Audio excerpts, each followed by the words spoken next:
Hello guys, यो पानी परेको बेलामा मस्त झोल खान क्या मजा हुन्छ है। ल आउनुहोस् है, आज माछाको झोल बनाऊँ। मसँगै बनाएर हजुरहरूले पनि खानुहोला। यो माछामा चाहिँ मैले धेरै कुराहरू केही पनि हाल्दिनँ है। यही घरमै फलेको अर्ग्यानिक कुराहरू हालेर पनि यति स्वादिलो हुन्छ नि यो माछा।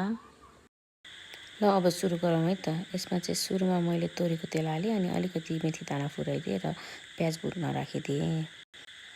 अनि यहाँ चाहिँ ड्राई रोस्ट गरेको जिरा तोरी र रातो खुर्सानी है। अनि लोकल लसुन अनि अदुवा तिखरवाला स्वाद आउनको लागि है। अब यहाँ प्याज रातो भइसकेपछि चाहिँ मैले त्यही मसलाहरू सबै राखिदिएँ अनि मजाले भुटिदिएर यो सानो लोकल टमाटर तिखरवाला त्यो टमाटर पनि राखेर मजाले भुटेँ है, मजाले चलाएँ। अनि त्यसमा नुन बेसार सबै राखिदिएँ।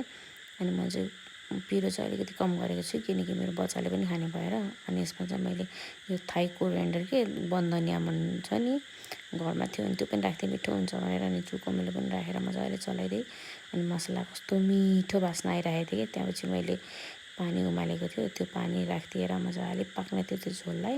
अनि भक भक भक उम्लिसकेपछि चाहिँ अनि मैले यहाँ माछा फ्राई गरेर राखेको थिएँ, नुन र बेसार मोलेर फ्राई गरेर राखेको थिएँ, त्यो हालिदिएँ।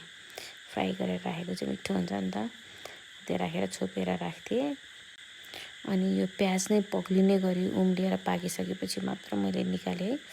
मजाले बाक्लो झोल बनेको थियो। यहाँ चाहिँ माछा देखिएको छैन है, माछा तल पौडी खेल्दैछ, माथि झोल झोल छ। अनि यो चाहिँ मैले दिउँसोको खाजामा माछाको झोल र चिउरा मजाले खाएँ।